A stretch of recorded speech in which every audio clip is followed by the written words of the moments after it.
Coming up on Theater Talk. Do you think anybody reads any of us? I mean, really, come on. Theater Talk is made possible in part by the CUNY TV Foundation.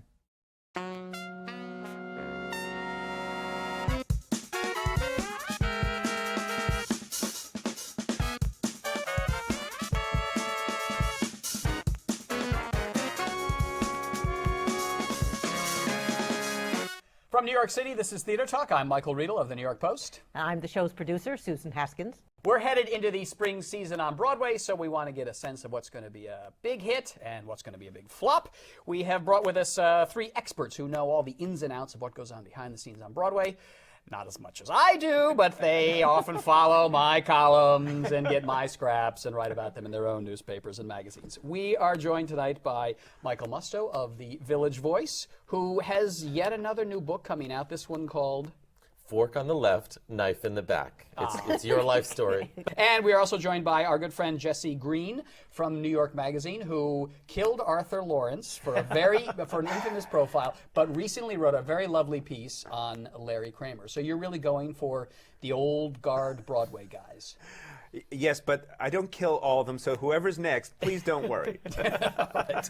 And Patrick Pacheco from New York One on Stage and the Los Angeles Times, who has a movie coming out that's about the animation department at Disney during the 1980s. That's right. When is that released? In late March, it'll have a feature release. I just want to say I saw a screening of it. It's absolutely terrific. Very It's good, got all very the battles that went on between Jeffrey Katzenberg and Michael Eisner and Peter Schneider and Roy Disney. The late Roy Disney. God bless him. All right, gentlemen, welcome.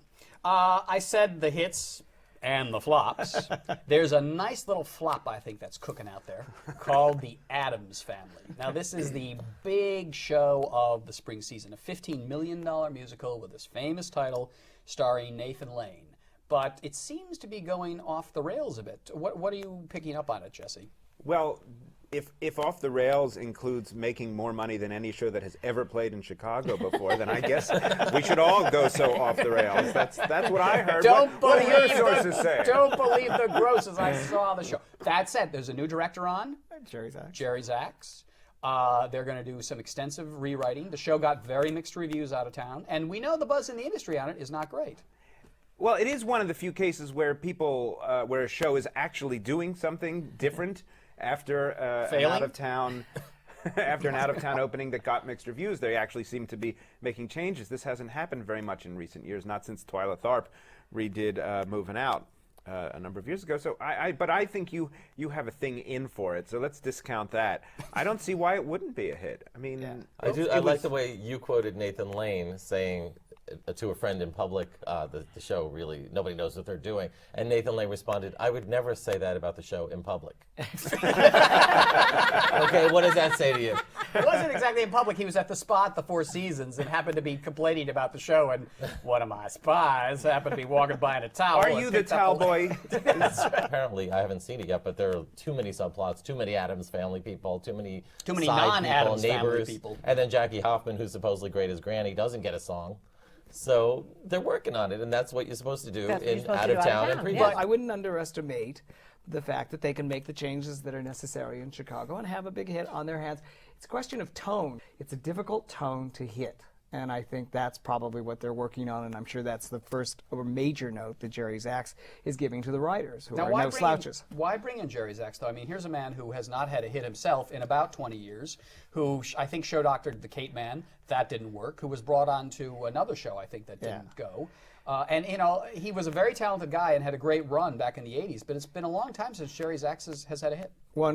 Two words, Nathan Lane. That's why they brought him in. There's a comfort factor with a star who has a lot to say in the Addams Family. Oh, yes. And Jerry Zaks worked very successfully with Nathan in If Anything Happened on the Way for Him and on Guys and Dolls, both of which were hits and both of which did very well. So I think it was the comfort factor and that he was available. A lot of times when you're looking for a show doctor who's available, it's a very, very short list of seasoned musical theater directors who can turn it around under that kind of pressure. Do you think this damages the, I know you love the fact that it sold so much in Chicago, but do you think now that Shatter, that's in trouble in my column in the Times and all this, does it begin to take a toll on the box office in New York? No. Not even in the least. Do you think anybody reads any of us? I mean, Really, come on, it's the Addams Family. If they're interested in that, they're interested in that. If they're not, you're not. Nothing you or I say is going to change it. Moving along to some more interesting shows, because that's the one obvious commercial one. But we've got American Idiot by Green, what are they called? Green Day. Green Day, Mr. Hip. This is sort of pushing the musical along to make it more appealing to young people by having rock musicians write it, Michael? Well, we had something called Spring Awakening. We had the return of Hair. There is a real audience for young people who want to be enveloped in something kind of cool and edgy and rock and roll. This is not going to appeal to the matinee ladies who go to see Little Night Music and think that's too avant-garde. But it's not just for those young people. Have you seen it? I haven't seen it, but it's clearly, first of all, it's not that somebody said, let's find a show for the young people. It's that a show was in development that may appeal to young people, but I think it also would appeal to the much larger group of ticket-buying people, middle-aged people who would like to feel a little cutting edge and a little bit younger. Yes, those matinee ladies, this is not going to be their cup of tea, but I think there's a wider audience than just 15-year-olds who, after all, can't. The old ladies will be going to Crapp's Last Tape. Right. Let's face it. Yeah, well, Patrick, I mean, you're a matinee lady. Would you stay away from American Idiot? Is it this blue hair? Purple. Am I wearing blue hair today? I would not stay away from American Idiot at all. I mean, it sold a humongous amount. I had never heard of Green Day. Yeah, Mr. Hip as well, Mr. Hip, Blue Lady. How about blue Shirley hair Bassey? lady. Shirley Yeah, Bassey. there you go. I had not heard of it. It sold a humongous amount of albums. I mean, certainly there's a brand name, and you do have the Spring Awakening, Michael Mayer Director team behind it, and it got pretty good reviews. And when it was at Berkeley Rep, as I recall, Including a review in the New York Times. By whom? Charles Isherwood. That's right. Charles Isherwood so went out he's and picked gave that it a as a good horse review. to ride. Then. Yeah. Well, that I think American Idiot is one to watch, and another one that Charles Isherwood, who doesn't seem to review in New York anymore, but runs around the country reviewing all the show. Why coming would to that be? Broadway. He's not been given a clear shot at that top job yet from Ben Brantley. But anyway, he also went to see Twyla Tharp's new musical called.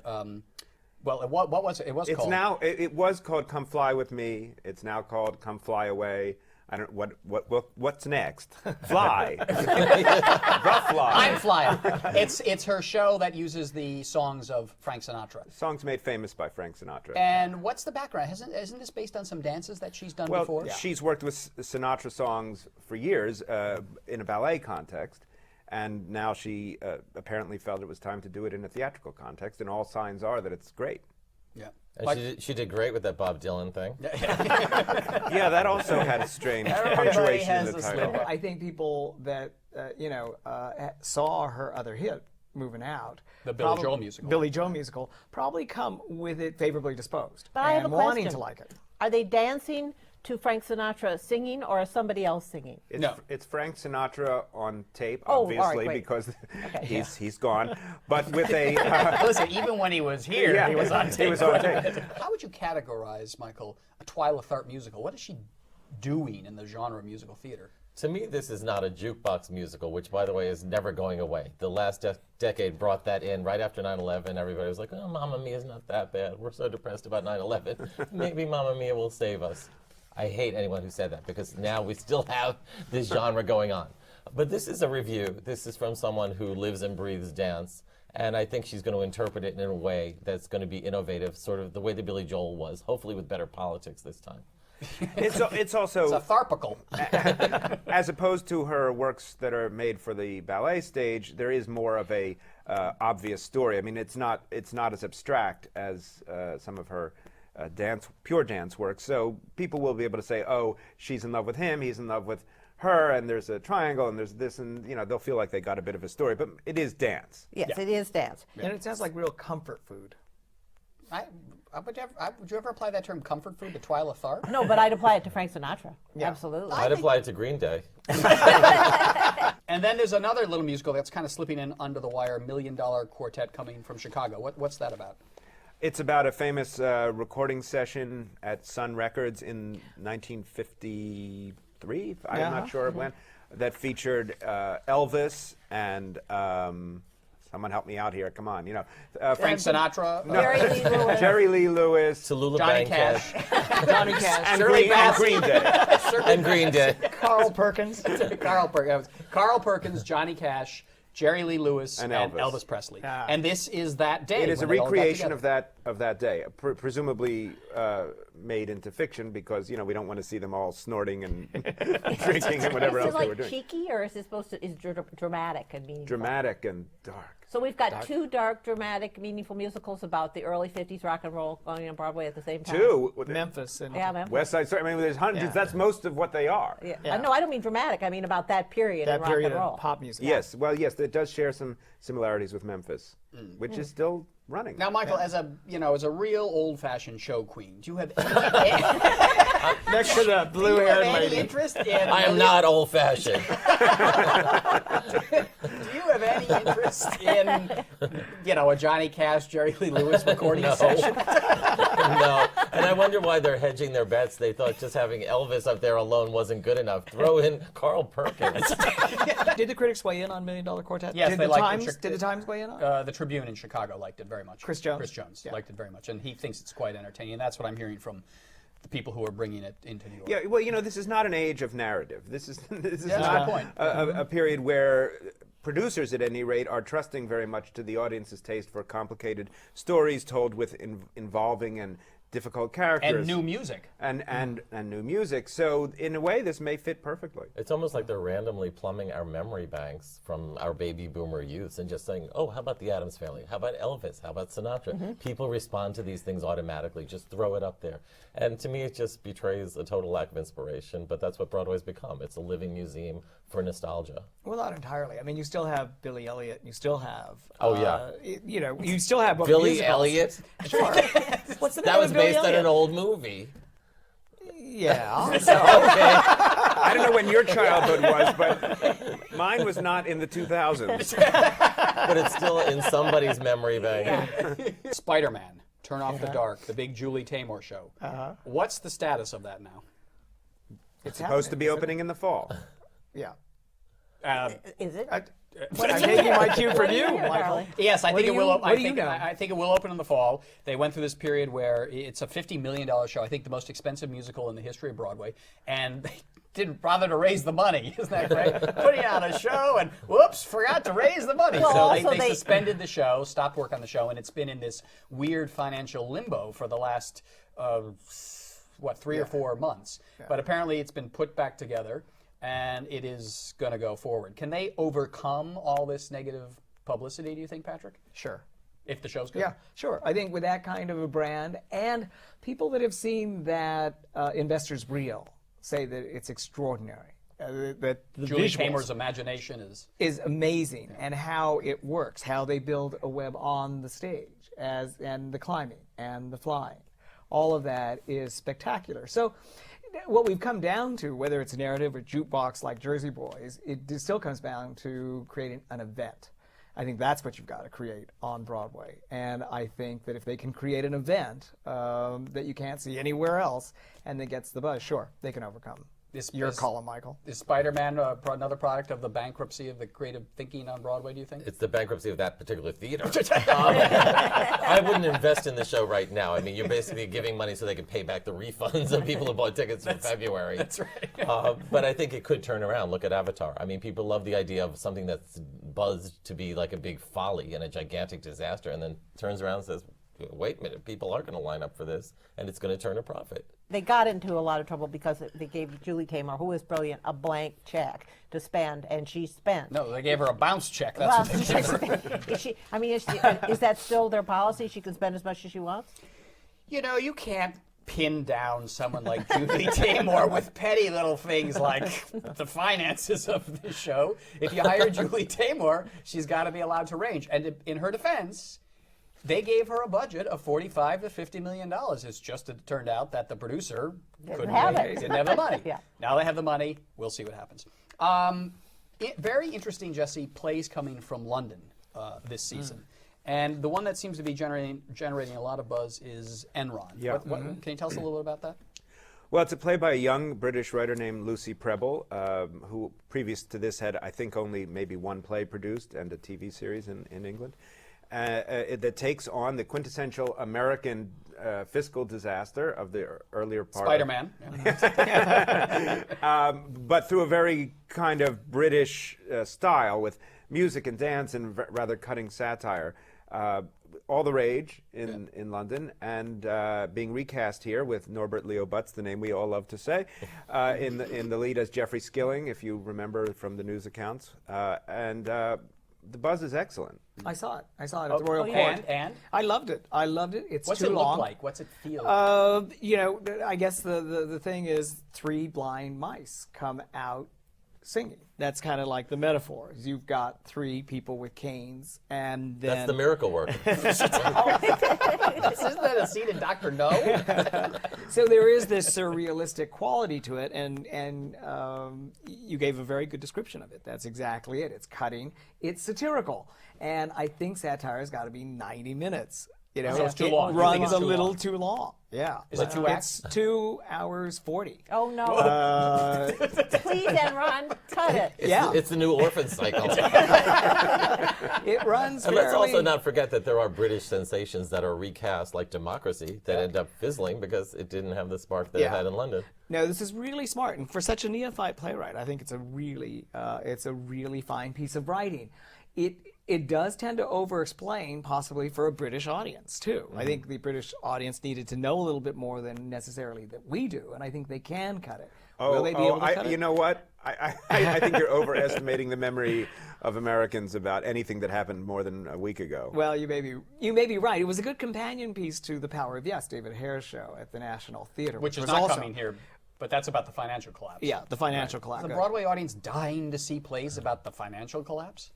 They are, because I think they're finally ready to process what they read about and hear about and what they're experiencing every day. In a That's so dramatic- devastating in a way that could become entertainment. Yes, that sounds to me like one that could work. And they don't even see the irony of paying $130 to see something about the Or financial collapse. 270 if they really matter.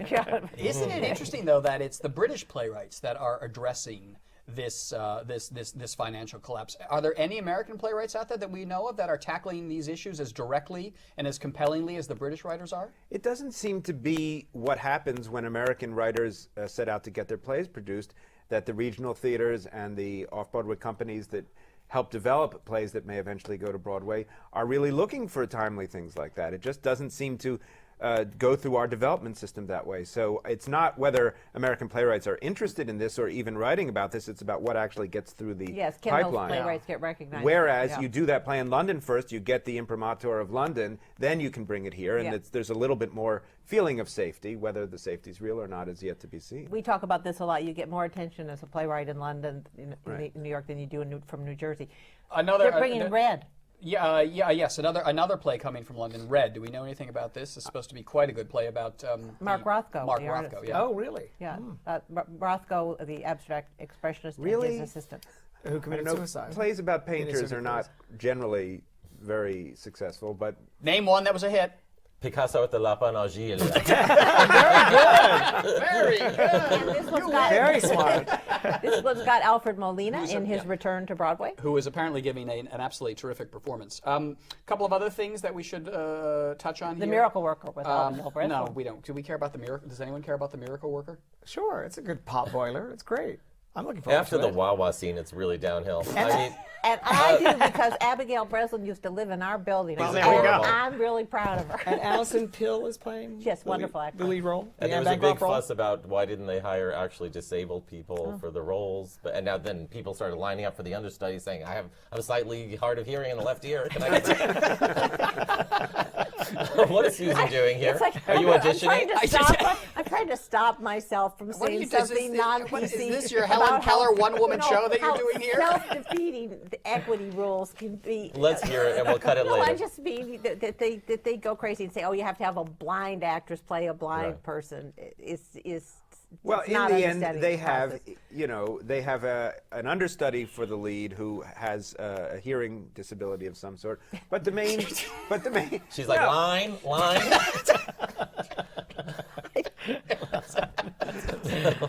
Anyway, I'll leave. You know, you called him a blue-haired lady, and you called him a theater queen. I'm just waiting. All right. Well, with that outfit, it looks like you're going to a hoedown. Yeah, I'm going to the gay two-stepping convention. There we go. Yeah, Promises, a revival starring Kristen Chenoweth. It strikes me that they're trying to capitalize on the whole Mad Men phenomenon, the early 60s style. Well, and it's also one of the few shows left from the golden age that hasn't been revived. But I have high hopes for this show. I mean, it's obviously the score is terrific. Yeah. And Score. Rob Ashford. Directing, choreographing. Directing. the show is Burt choreographing it? Bacharach meets Billy Wilder, and it's a show I've always wanted to see, and they never did it. And so finally did a- something new. They did an Old and encore new. revival, didn't they, Michael? Yes, An they did a encores brilliant revival? Encores revival many With years Martin ago. Short. But here's the question about Kristen Chenoweth. You know, the part she's playing is very, very vulnerable. She's the Shirley MacLaine elevator operator. I think they make her secretary in the musical. But she's really got to be tender and vulnerable. She commits suicide. Have we seen Kristen Chenoweth do this before? She tries to commit suicide. Yes. Yeah, let's just. Just to Let's clarify see what that. Brent Brantley says in the New York Times. She tries to commit suicide. I think it's going to be a stretch. I wouldn't necessarily cast her. It wouldn't be my first casting choice. There's a certain cutesy element to her that she's going to have to deep six to play this role. I've seen her do stuff that with great sensitivity and deeper layers, and I don't see why she wouldn't bring that to this. And sing "Whoever You Are, I Love You," one of the most beautiful theater songs. Would you like to sing it I for wouldn't us go that now? far. If you want to hear me. It'll be interesting to see how well the Neil Simon book holds up. Yeah, well, so far, Neil Simon scripts haven't been holding up very well. Well, you know when they That did. means it'll close at 4 performances. Likely I'll cut this, but we remember when they did the Rob Marshall revival on Encores, which was spectacular, and then it was criticized for being too sexist, and that was the point. It was about, like Mad Men, it's about the sexist era, but Well, if they get the suits right, maybe Yeah, people will like it. Speaking of suits, La Cage aux Folles, Michael, we just had a flop I revival. saw it but- 2 days ago. Come on. Things are really accelerating now with these revivals. And this one's on a budget. wait a minute, there's There are another two revival. Two cagelles, no sequins, just flannel shirts, a little razor stubble, and a hat. I saw it in London. And, you've seen everything. I in was London. in London. I was there for a He while. travels more than Isher would. A lot relies on Douglas Hodge. Believe Who's me. playing The the, drag the, queen. the drag queen. Yeah, I didn't see Douglas Hodge in it. I saw John Barrowman. I wouldn't bring it in. I wouldn't bring in what I saw. But it did start out at the Chocolate Manure Factory. Well, where does Kelsey Grammer fit into this? He's the name. Isn't he? He's the The straight man, as it were. straight man. The straight yeah, man. yeah, The yeah. Gene Barry role. Right. Is that, exactly. Right. Michael, just sort of in the history of gay culture, is La Cage aux Folles have any edge anymore? That It didn't have edge when it opened in the 80s. But you know what? It was a controversial show when it did originally open, and it has opened a lot of hearts and minds to the idea that gays are people too. And with gay marriage being in the news. These three being exceptions. If they wear sequins. Or And I do. hee-haw vests. How many? Time to wrap it up. All right, boys, we got to wrap it up. Very quickly, just give me a performance that you are really looking forward to, that you're excited about. Performer, actor. Performer, I'll give you a play. Martin McDonough's Behanding in Spokane. I think anything by Martin McDonough is an event. It And with certainly is in Christopher my- Walken. Christopher Walken, that's going to be And a Christopher Walken, performance to okay, watch, yeah. performance, but absolutely terrific. And I hope Orphan Cycle moves. Okay, Michael? I don't know if this will be good, but there's a show called Looped with Valerie Harper from Rhoda as Tallulah Bankhead doing looping for something. So you know she'll be boozing it up, high-stepping, and trying to do her voiceovers in between telling her life story.